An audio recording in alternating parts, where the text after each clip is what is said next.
Hi, this is Matthew Robert Payne. Not all prophecies come true. There can be a number of reasons why a prophecy doesn't come true. People can hear a prophetic word from three sources. They can hear it from their own mind, from the Spirit of God, or from a wrong spirit.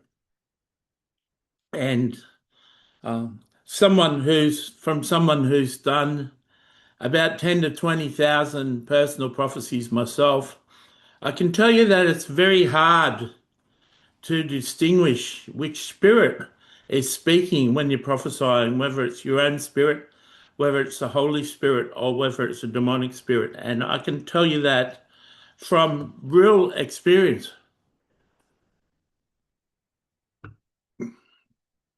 Not all prophecies come true.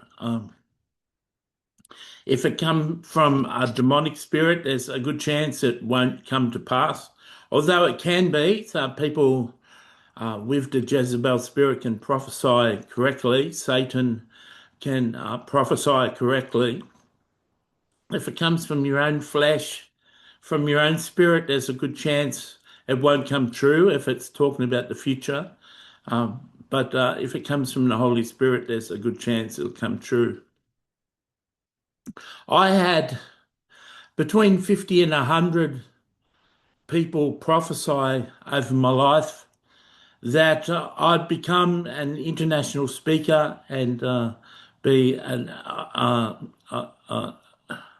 um, what do you call that? Like a traveling speaker, and I prophesied that I'd go on the Sid Roth show. About 10 people prophesied that. They prophesied I'd have a second wife. About 10 people prophesied that.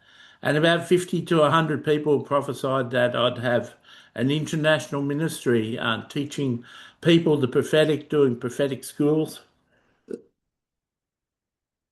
taking churches on and teaching all their members to hear from God.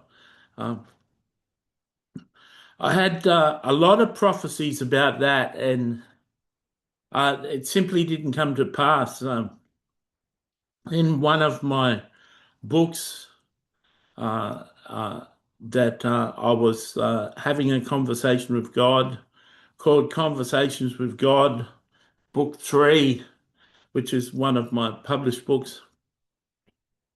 God said to me, the prophecies about you being an international speaker aren't going to come to pass.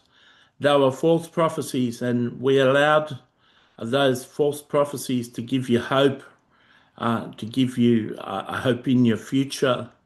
But they're not going to come to pass.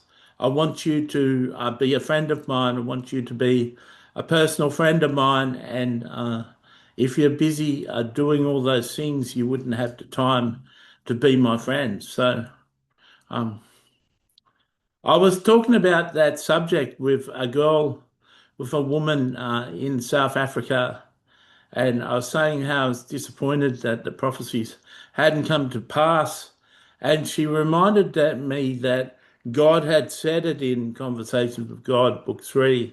And I didn't remember he'd said it. I didn't remember God had said it because, when you're channeling, when you're hearing from God, it sort of passes through you. You don't remember what was said. And so I could read my Conversations with God, books 1 to 4, and not recognize anything that was said because when you prophesy, the message comes through you. It doesn't come from your own brain. It doesn't come from your own intellect. It just passes through like water passes through a pipe.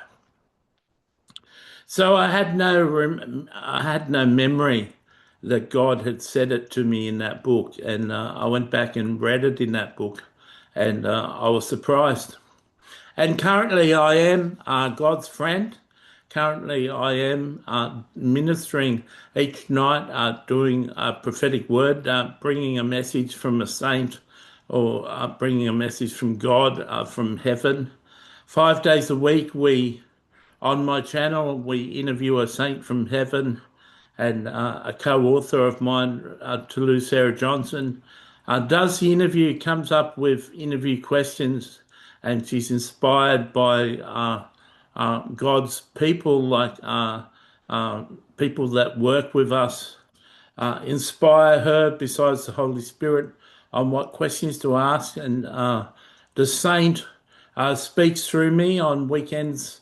We interview God and Jesus, and God and Jesus speak through me. So the ministry, us doing ministry together, and the interviews are listened to everyone in heaven, but the interviews are listened to by everyone in heaven. So my videos, even though they don't have a lot of views, get seen by millions of people in heaven, and we have a real ministry, and we're really changing heaven. And over the last 3 years we've been doing it, but in the past few months it's really affected God's heart. And I'm a really close friend to Jesus and a really close friend to God, and it's true what God said, that I really only have time to minister to God's heart. So that's true, that all those prophecies, the 50 to 100 prophecies, were put in my life to give me hope. I've been 4 times I've been on the way to commit suicide, and God has sent a special person to encourage me and help me turn around my decision. So he really did need to give me false prophecies to prophesy. So I guess the lesson that can be taken from my life is that God can allow you to believe in a false prophecy. He can allow you to receive a false prophecy for his own sake, for his own reason. He can. He led about 50 to 100 people with a wrong spirit to prophesy over me, and could very well have been the Holy Spirit, but the prophecy didn't come out to be true, so it seems that it wasn't the Holy Spirit. But I just I hope I've encouraged you to know that there can be reasons, there can be real reasons why you may receive a false prophecy. And it really saddens me sometimes. Sometimes I get to thinking that I would have really loved to have this itinerant ministering for God, but I'm certainly happy that my influence affects heaven and affects the heart of God. And it's true, if I was traveling in ministry, I certainly wouldn't have the time to do these videos each night that I do on my platform. So God bless you. I hope you learn something from this, and I look forward to your comments.